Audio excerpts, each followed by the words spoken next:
হরে কৃষ্ণ সমস্ত ভক্তবৃন্দ শ্রী চারণানন্দ গোস্বামী সরোবরিষ্ঠ প্রপাদের সদপ্রাণ নিবেদন করে আজকের গীতা পাঠ শ্রীমদ্ ভগবতী অধ্যায় শ্লোক নাম্বার 45 পাঠ করে শ্রবণ করো। ত্রিগুণাদিশয়াবিদান স্ত্রীগুণা ভবার্জুনা নির্দ্বন্দ্ব নিত্য সত্যস্তাং নির্জগৎসেব আত্মমান।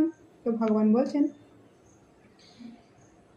বেদে প্রধানত যারা প্রকৃতির 3টি গুণ সম্বন্ধে আলোচনা করা হয়েছে। হে অর্জুন, তুমি সেই গুণগুলিকে অতিক্রম করে নির্গুণ স্তরে অধিষ্ঠিত হও, সমস্ত দ্বন্দ্ব থেকে মুক্ত হও এবং লাভ ক্ষতি ও আত্মরক্ষার দুশ্চিন্তা থেকে মুক্ত হয়ে আধ্যাত্মিক চেতনায় অধিষ্ঠিত হও।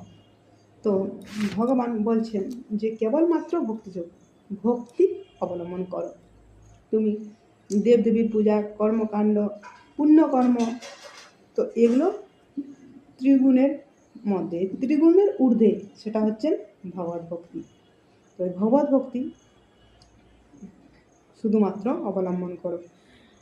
ত্রিগুণের দ্বারা দূষিত এই সত্যগুণে রজগুণ আর তমগুণ। তো সত্যগুণের মানুষ সুখ লাভ করে, রজগুণের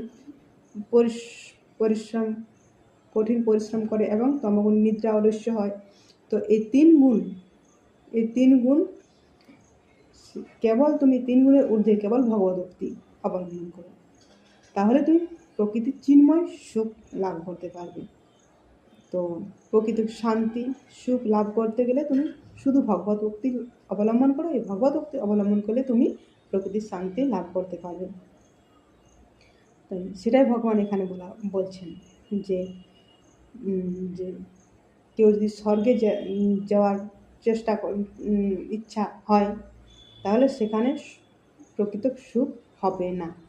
কেবলমাত্র যদি ভগবত ভক্ত কর, সব ভগবত উপাসনা, তাহলে প্রকৃতির সুখ হবে। এই স্বর্গের ঊর্ধ্বে, এই সত্য রজতম 3 গুণের ঊর্ধ্বে চিন্ময় সুখ, যা হচ্ছেন ভগবত ভক্তি উপাসনা।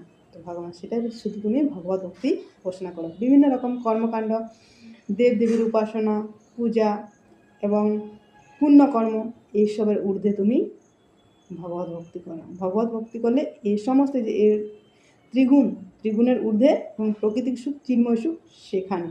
আর যদি এগুলো করা হয় স্বর্গে যাওয়ার বাসনা, তাহলে কিন্তু প্রকৃতির সুখ শান্তি হবে না। তো আলোচনা এই পর্যন্ত, পরবর্তী আলোচনা পরের শ্লোকে। হরে কৃষ্ণ।